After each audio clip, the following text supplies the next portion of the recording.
বলছি। আমরা যেখানে বসবাস করছি এটি একটি গ্রহ, নাম পৃথিবী।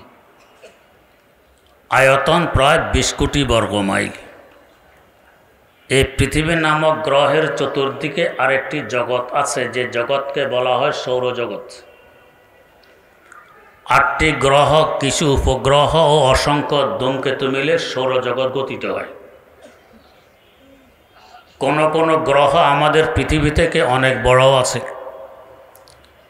এগুলো অতি দ্রুত গতিতে ঘুরতেছে। যেমন আমাদের পৃথিবীর ঘোরার গতি প্রতি সেকেন্ডে 20 কিলোমিটার। এই 20 কিলোমিটারকে 60 দিয়ে গুণ দিলে মিনিটের গতি বের হবে, গুণফলকে আবার 60 দিয়ে গুণ দিলে ঘন্টার গতি বের হবে। কত দ্রুত গতিতে ঘুরতেছে। শুরু আছে, শেষ নেই।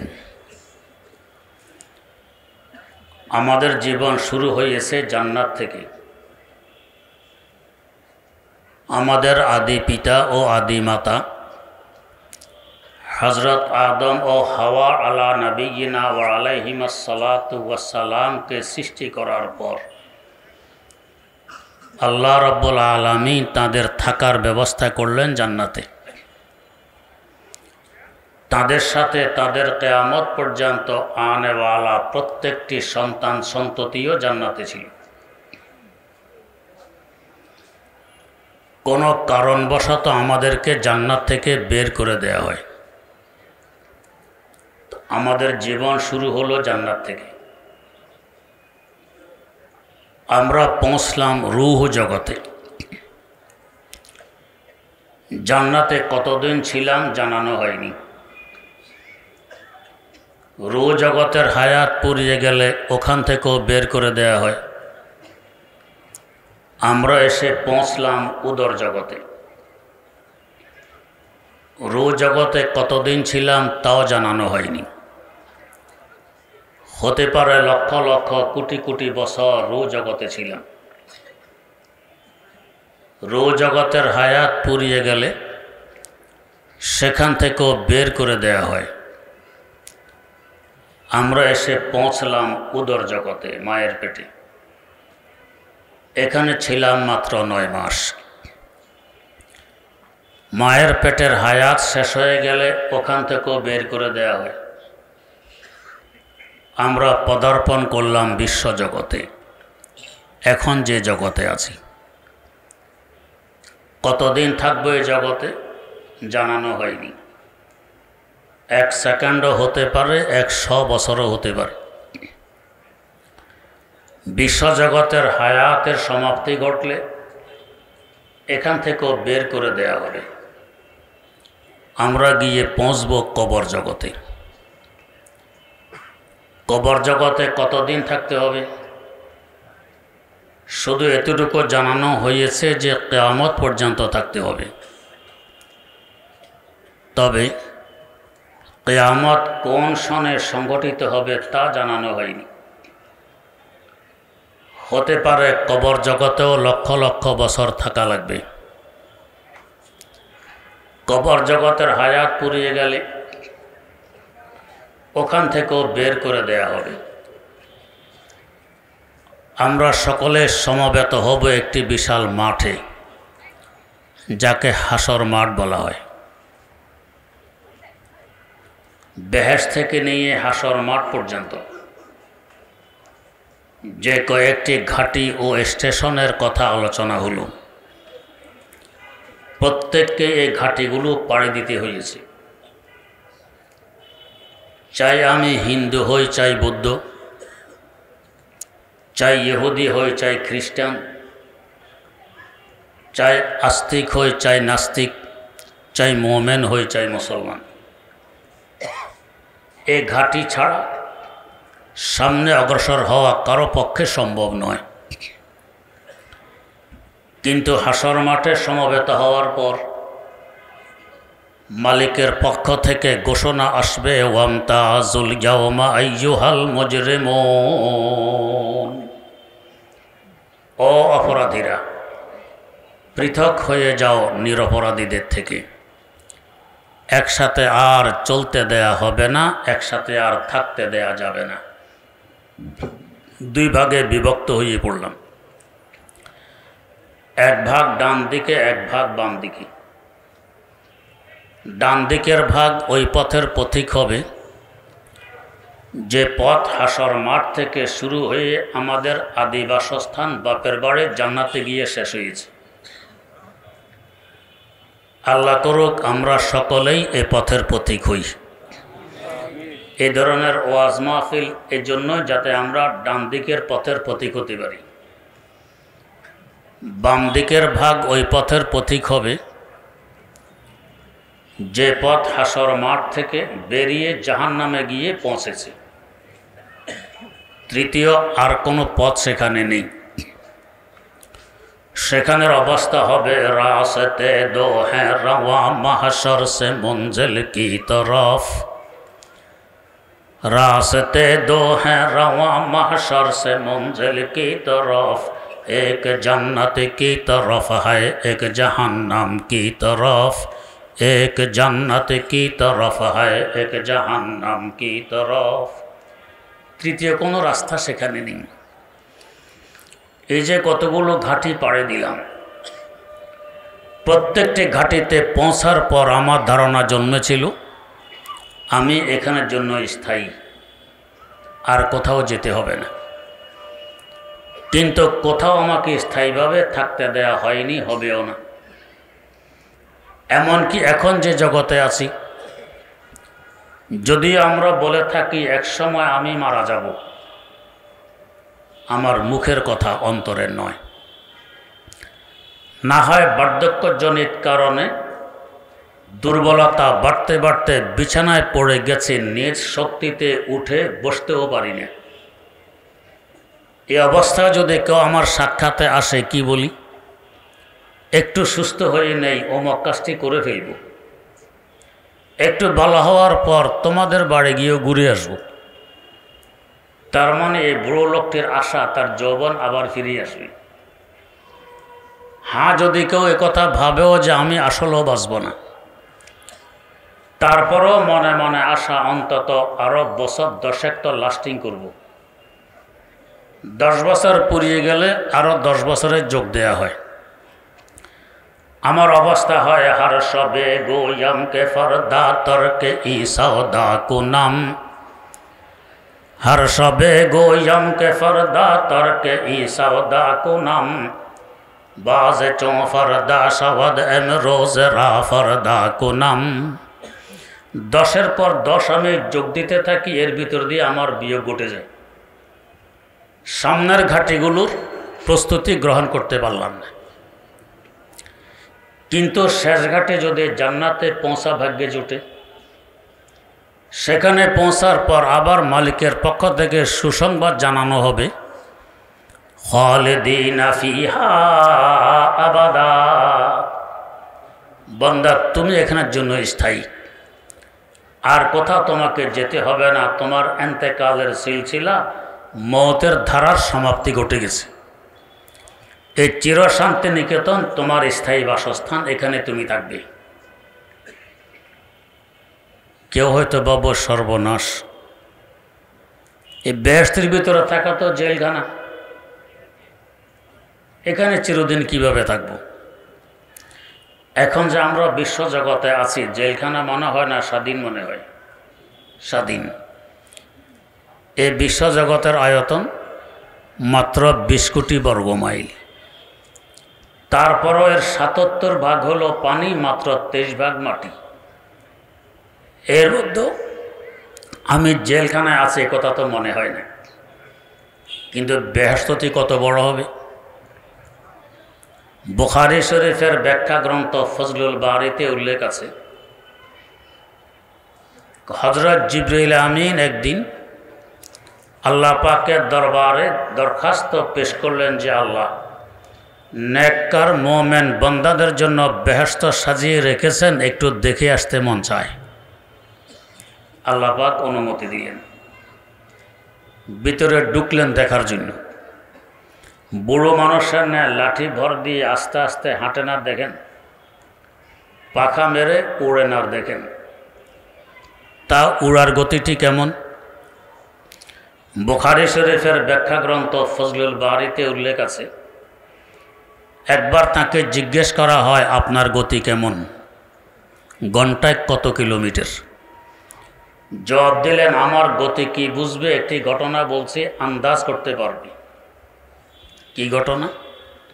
ঘটনা হলো আল্লাহর পয়গম্বর ইউসুফ আলাইহিস সালামকে তার ভাইয়েরা যখন কূপে ফেলে দেয়, আমি তখন ছিলাম সিদরাতুল মুনতাহায়, 7 আকাশেরও অসংখ্য অগণিত লক্ষ কোটি কিলোমিটার উপরে।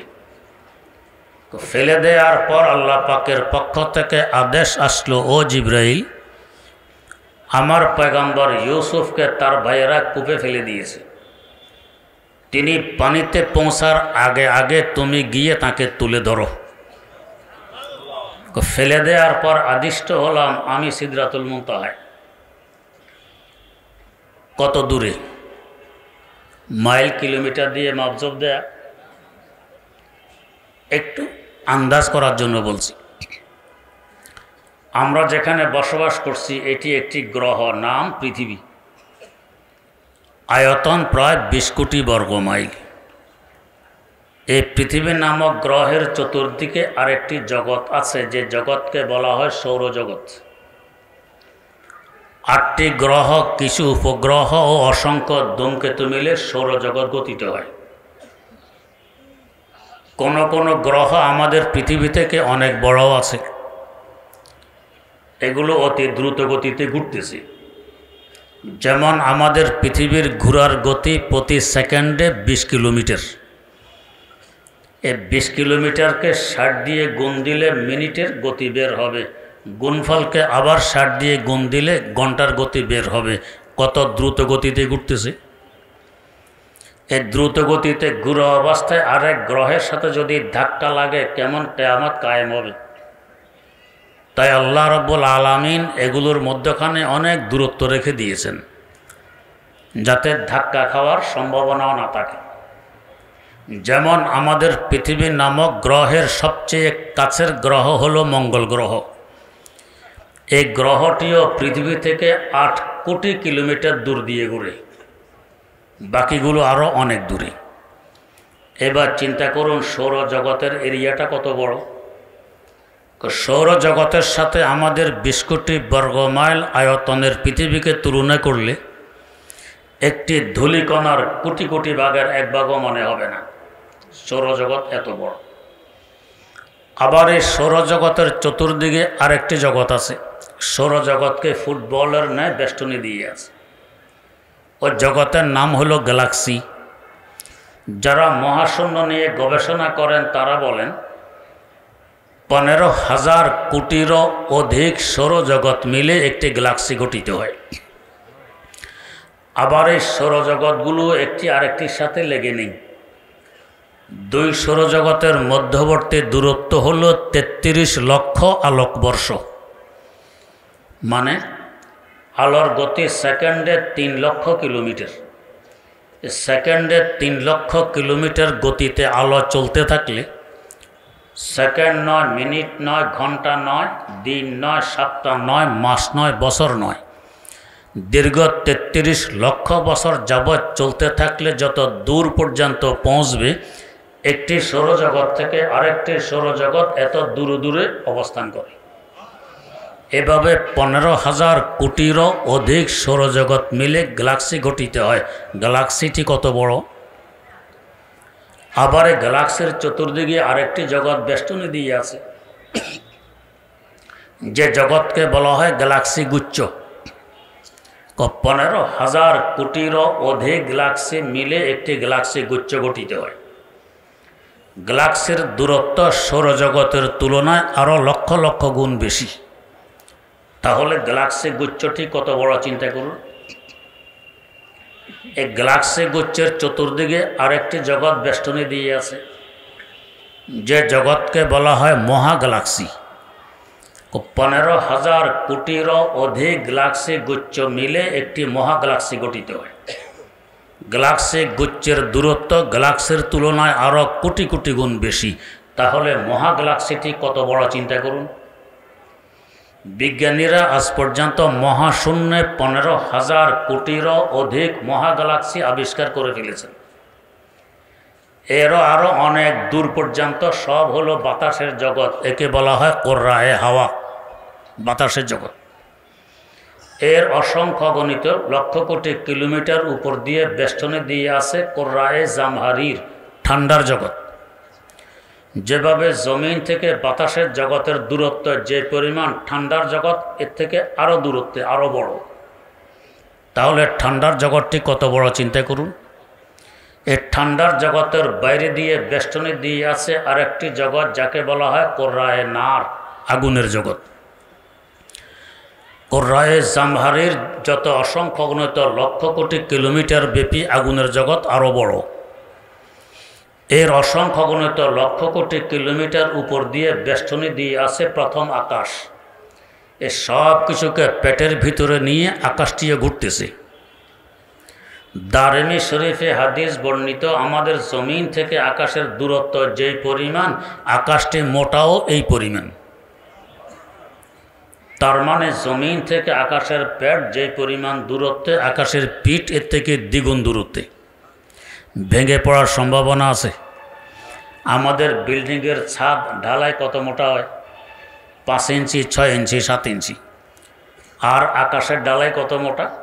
জমিন থেকে আকাশের দূরত্ব যে পরিমাণ, মোটাও এই পরিমাণ। আল্লামা আত্তার তাই বলেছেন, আজ জমিনে খুশক রোয়া না দে গেয়া, আসে মারা বেসো তো দারা দেনেগা, আসে মারা বেসো তো দারা দেনেগা।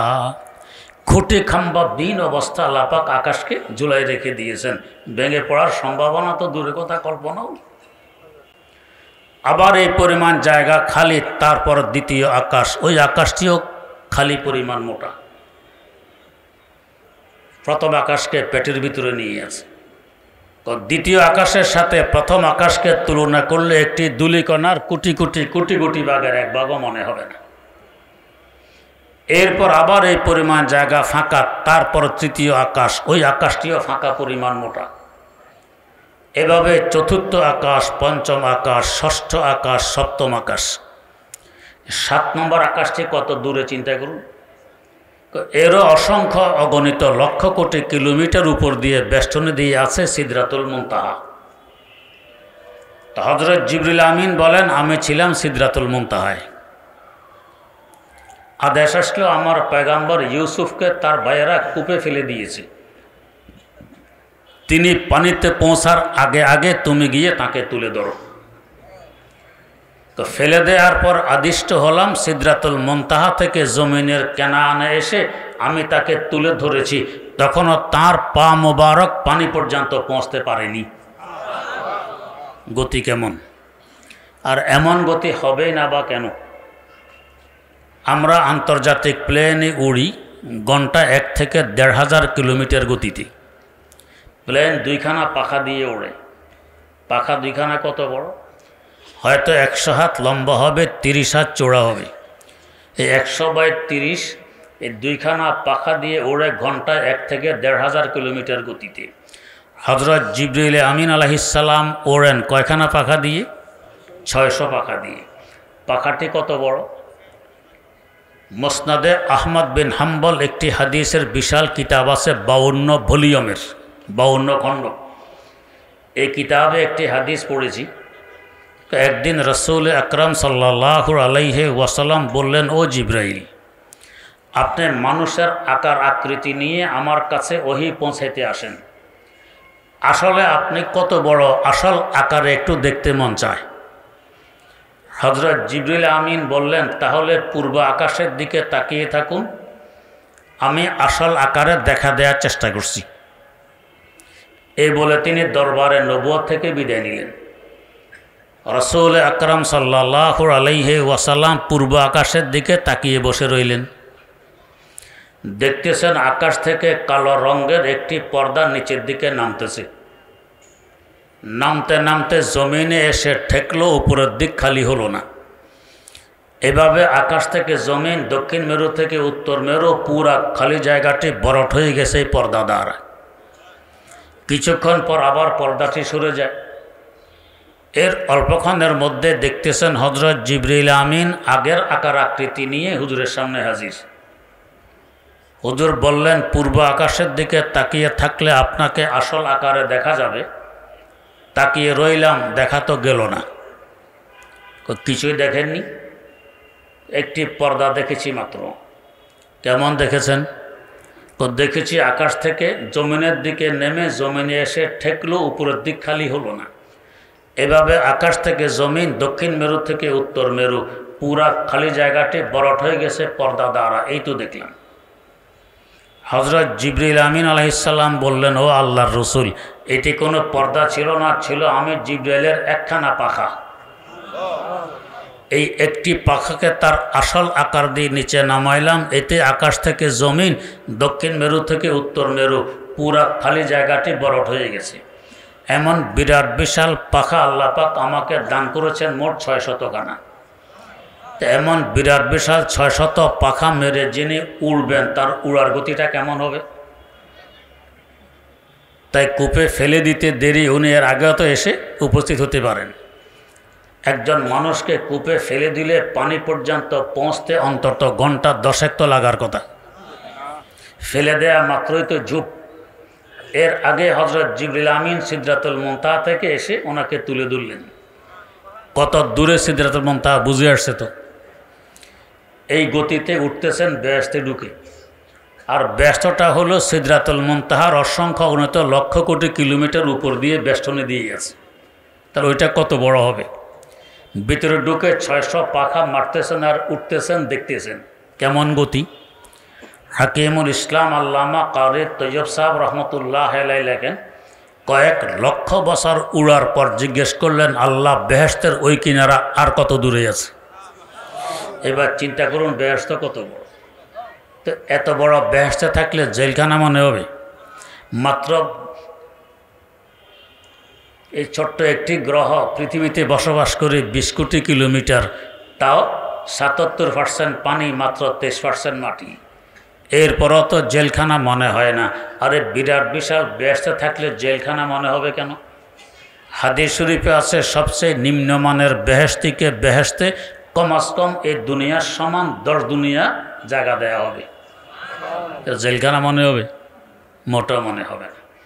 এখানে আবার কেউ বলবেন যে হুজুর, একা যদি একটি ঘরে বসবাস করি, হঠাৎ কারেন্ট চলে গেলে ভয়ে অন্তর কাঁপে, চিৎকার দিই। আর এই বিশাল জায়গা আমাকে দেয়া হবে, দুনিয়ার ন্যায় 10 দুনিয়া, একা একা তো মূর্ছা গিয়ে মারা যাওয়ার কথা। লাভ হবে কি? না। দেহ যত বড় হয় ওই হিসাবে থাকার ঘরও বড় হয়। কবুতরের থাকার ঘরও তো আছে। ঘরের চালের নিচ দিয়ে আমরা বানাই রাখি একটি খোপ, কোনোরকম আপনার হাত ঢুকে, আপনার কল্লা তো ঢুকে না। এরপরে মুরগির দেহ আরও বড়, মুরগির থাকার ব্যবস্থা তো আমরা করি, এটার ভিতরে আমার আপনার কল্লা ঢোকে। এরপরে ছাগলের দেহ আরও বড়, ছাগলের থাকার ব্যবস্থা করে ভিতরে আমিও বসে ঢুকতে পারি। এরপরে গরুর দেহ আরও বড়, গরুর থাকার ব্যবস্থা করে ভিতরে আমি ফুরে ঢুকতে পারি। ওটের দেহ আরও বড়, ওটের থাকার ব্যবস্থা আরও অনেক বড়। হাতির দেহ আরও বড়, হাতির থাকার ব্যবস্থা আরও বড়। যে যত বড় হয়, দেহ যত বড় হয়, থাকার ব্যবস্থা ততই বড় হয়। আমি আপনি যখন বেহেশতে যাব, তখন আমার আপনার দেহ এখনকার মতো 3.5 লম্বা থাকবে। তাফসিরে রুহুল বায়ানে উল্লেখ আছে, একজন বেহেশতের দেহের চামড়া কমাস কম মোটা হবে 240 হাত। এখন আমাদের চামড়া কত মোটা? 1 সুতের 4 ভাগের 1 ভাগ অত হবে না। তো এই এত পাতলা চামড়া দিয়ে বেষ্টনে দিল আমাদের দেহ 2.5 হাত, 3 হাত, 4 হাত, 5 হাতেরও বেড় আছে। আর 240 হাত মোটা চামড়া দিয়ে যে বেষ্টনে দিবে, দেহটি কত মোটা হবে? শুধু মোটাই হবে, লম্বা থাকবেন 3.5 হাত। মোটা অনুপাতে লম্বা তো হবেন। তো এত মোটা এত লম্বা একটা দেহের জন্য কত বড় বেহেশতের দরকার হবে? এটা তো হলো দেহের দিক দিয়ে। তেমনিভাবে চলাফেরার গতি যত বাড়ে, জায়গা তত বেশি লাগে। এখন যদি বলা হয় মাঠের এই কোণা থেকে ওই কোণা যাবেন বসে বসে, যে গতিতে যেতে পারবেন, দাঁড়ায় গেলে গতি আরও বাড়বে না? যত উপরে উঠবেন গতি তত বাড়তে থাকবে। বাইসাইকেলে উঠলে আরও উপরে উঠলেন, গতি আরও বাড়বে। হেলিকপ্টারে গেলে আরও উপরে উঠলেন, গতি আরও বাড়বে। প্লেনে গেলে আরও উপরে উঠবে, গতি আরও বাড়বে। রকেটে গেলে আরও উপরে উঠবেন, গতি আরও বাড়বে। যত উপরে যাবেন তত গতি বাড়তেই থাকবে।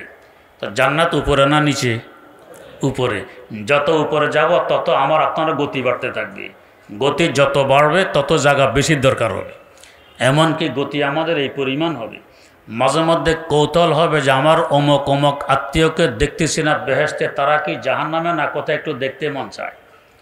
আল্লাহ রাব্বুল আলামিন বেহেশতে নূরের পাহাড় বানাই দিবেন। এই পাহাড়ের উপরে উঠতে পারবো পলক মারতে মারতে। পাহাড়ের চূড়ায় উঠে পুরা জাহান্নাম এক নজরে দেখা যাবে। পুরা জাহান্নাম এক দৃষ্টিতে দেখতে হলে কত উপরে উঠতে হবে? অসংখ্য অগণিত লক্ষ কোটি মানুষ জাহান্নামে থাকবে, তো তার জাহান্নামটা কত বড় হবে? এটা এক দৃষ্টিতে দেখতে হলে কত উপরে উঠা লাগবে।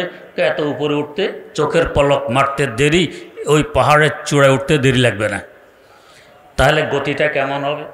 তো ওই গতি হিসাবে জায়গাও তো বড় লাগবে। ঠিক তেমনিভাবে শান যত বাড়ে তত জায়গা বেশির দরকার হয়। যেমন একজন ফকির ওই ফুটপাতের মধ্যে প্লাস্টিকের কাগজ একখান উপর দিয়ে ঝুলে ভিতরে সে ঘুমায়। একদিক দিয়ে হয়তো 2 হাত উঁচু, আরেক দিক দিয়ে ফুটপাতের সাথে লেগেই আছে। এরপরে ভিক্ষা শিক্ষা করে কিছু টাকা পয়সা জোগায় একখান ছাপড়ার ব্যবস্থা করে, উপরে ভিতরে ঢুকে।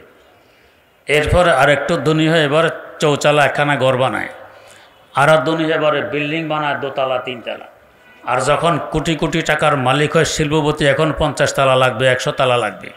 তো শান যত বাড়বে জায়গাও তত বাড়তে থাকে। তো বেহেশতে আপনার শান কি পরিমাণ হবে এই হিসাবে জায়গাও তো বাড়তে থাকবে। তাই সেখানে মূর্ছা যাওয়ার কথা নয়। এত বিশাল জায়গা থাকলেও আপনার কাছে এরকমই লাগবে, এখন যেরকম লাগে, মূর্ছা যাব না। তো যাই হোক, বলতেছিলাম যে বেহেশতটি কত বড়। তো এই আল্লাহ রাব্বুল আলামিন আমাদেরকে সে বেহেশত থেকে বের করে আনলেন, আবার ফিরে যেতে হবে সেই বেহেশতে। মধ্যখানে কতগুলো স্টেশন পাড়ে দিতে হচ্ছে। এই স্টেশনগুলো পাড়ে দেয়া মানে বেহেশতের দিকে এক স্টেশন এগিয়ে যাওয়া, তাই তো? যেমন আপনি থাকেন ঢাকা, আপনার বাড়ি চিটাগাং। ঢাকার চাকরির বয়স শেষ, চিটাগাং বিলাসবহুল বাড়ি নির্মাণ করেছেন। এখন মনের আনন্দ বাড়িতে গিয়ে আরামে থাকবেন। ঢাকা কমলাপুর রেল স্টেশন গিয়ে উঠেছেন গাড়িতে। এক স্টেশন গিয়ে গাড়ি থামলো, মাথা বের করে দেখলেন যে এটা টঙ্গী। সামনে আবার থামলো, মাথা বের করে দেখলেন এটা আখাউড়া। আরেক স্টেশন থামলো, সামনে মাথা বের করে দেখলেন যে এটা কুমিল্লা। আরেক স্টেশন থামলো, মাথা বের করে দেখলেন যে এটা লাকসাম। আরেক স্টেশন থামলো, মাথা বের করে দেখলেন এটা ফেনী। আরেক স্টেশন থামলো, মাথা বের করে দেখলেন যে এটা সীতাকুণ্ড। এরপরে দেখেন চিটাগাং পৌঁছে গেছেন। এই যে এক এক স্টেশন এগিয়ে যাচ্ছেন, এইটা আপনার জন্য দুঃখের ব্যাপার না আনন্দের ব্যাপার? এত আনন্দের ব্যাপার। আমি বাড়ির দিকে গনিয়ে যাচ্ছি। আপনার মেয়ে বিয়ে দিয়ে দিয়েছেন অনেক দূরে, মেয়ে আপনার বাপের বাড়ি আসতেছে। যত এক স্টেশন এগিয়ে আসে সে খুশি হয় না বেজার হয়? খুশি হয়। তো এই যে আমরা স্টেশনগুলো পাড়ি দিতেছি, তার মানে এক এক স্টেশন বেহেশতের দিকে এগিয়ে যাচ্ছি। এই বিচ্ছেদ যন্ত্রণা কান্নাকাটি করি। এটা আসলে বিচ্ছেদ নয়, এটা মিলন। কীভাবে? বাদশাহ হারুনুর রশিদের দরবারে কথা ওঠে, মানুষ সবচেয়ে বেশি আনন্দিত কখন হয়? শেষমেশ সিদ্ধান্তে পৌঁছে যে লেকাউল আহবাব, স্বজনদের সাক্ষাতে মানুষ সবচেয়ে বেশি আনন্দিত হয়। বিদেশ থেকে বাড়ি আসলেন, ঢাকা এয়ারপোর্টে পৌঁছলেন, আপনার পরিবার পরিজন এগিয়ে আনার জন্য এয়ারপোর্টে পৌঁছল। যখন সাক্ষাৎ হয় তখন আনন্দিত না আতঙ্কিত হন? আনন্দিত, কি খুশি, সাক্ষাৎ হয়ে গেছে। তো এবারে আসুন, আমি যে মাটির নিচে যাচ্ছি সেখানে আমার স্বজন বেশি না মাটির উপরে বেশি? মাটির উপরে হয়তো আমার স্ত্রী, আমার ছেলে, আমার মেয়ে, আমার নাতি, আমার নাতিন কয়েকজন, সব মিলে হয়তো 20 জন, 30 জন, 50 জনে হবে আপনজন। আর মাটির নিচে আমার আব্বা আম্মা, দাদা দাদি, নানা নানি, শ্বশুর শাশুড়ি থেকে নিয়ে আদম আলাইহিস সালাম পর্যন্ত সব আমার আপনজন নয়। নূরুস সুদূর ফি আহওয়ালিল কুবুর একটি কিতাব আছে। এই কিতাবে লেখা আছে যখন আমরা কবরে যাই, এর আগে যারা কবরে গিয়েছিল তারা আমার সাথে সাক্ষাতের জন্য ভিড় করে, মোসাফা করে, সাক্ষাৎ করে, জিজ্ঞেস করে অমুকের কী অবস্থা, তমুকের কী অবস্থা। যখন বলে অমুক তো মারা গেছে, তো সাক্ষাৎ যে হইল না, তার মানে ঈমান নিয়ে আসতে পারেনি, তাই সাক্ষাৎ হয়নি। ঈমান নিয়ে গেলে সাক্ষাৎ হবে। তো তাহলে উপরে কয়েকজন রেখে গেলাম, এর থেকে কয়েক কোটি গুণ বেশি নিচে গিয়ে সাক্ষাৎ পেলাম, তো তাহলে আনন্দ না আতঙ্ক? এত আনন্দের বিষয়। আর উপরে যাদেরকে রেখে গেলাম তারাও আমার মৃত্যু সংবাদে কি পড়ে, ইন্না লিল্লাহি ওয়া ইন্না ইলাইহি রাজিউন। নিঃসন্দেহে আমরা সকলে আমাদের আল্লাহর, তিনি আল্লাহর কাছে পৌঁছে গেছেন, আমরা অদূর ভবিষ্যতে পৌঁছতেছি। যেমন চিটাগাং বিলাসবহুল বাড়ি নির্মাণ করেছেন, শুধুমাত্র এখন কারেন্ট বিদ্যুৎ ইত্যাদি সংযোগ বাকি। পরিবারকে বলতেছেন আমি আজকে যাচ্ছি, সংযোগ দিব, তোমরা কালকে আসবে। এই যে আপনি আজকে চলে যাচ্ছেন আগে ভাগে, এতে কি ঘরওয়ালারা কানবে না হাসবে? হাসবে না? যে আব্বা আজকে যাচ্ছেন, বিদ্যুৎ সংযোগ দিবেন, কালকে আমরাও আসতেছি। হাসার বিষয়, কাঁদার তো নয়। তাহলে আমি আজকে চলে গেলাম কবর জগতে, হেরা বলতেছে ওয়া ইন্না ইলাইহি রাজিউন, আমরা প্রত্যাবর্তন করছি তার দিকে। উনি আজকে গেছেন, আমরা কালকে আসতেছি। তাহলে এটা আনন্দ না আতঙ্ক? আনন্দই তো হইল। কেমন আনন্দ? হজরত হাফেজ সিরাজি রহমতুল্লাহ আলাই চেহারায় শুধু চিন্তার ছাপ, হাসি খুশি করতে দেখা যায় না, রং তামাশা করতে দেখা যায় না। একদিন তাকে জিজ্ঞেস করা হলো, জনাব আপনার পেটে কোনো ব্যথা আছে? জবাব দিলেন, প্রশ্ন কেন? সবসময় দেখি চিন্তিত, হাসি খুশি করতে দেখি না, মনে হয় ব্যথা আছে। উত্তর দিলেন, হ্যাঁ ব্যথা আছে, তবে পেটে নয়। কোথায়? ব্যথা অন্তরে। কিসের ব্যথা? জানো না, অন্তরঙ্গ বন্ধু থেকে দূরে সরে থাকলে সবসময় চিন্তায় মগ্ন থাকে, কবে আবার বন্ধুর সাক্ষাৎ লাভ হবে।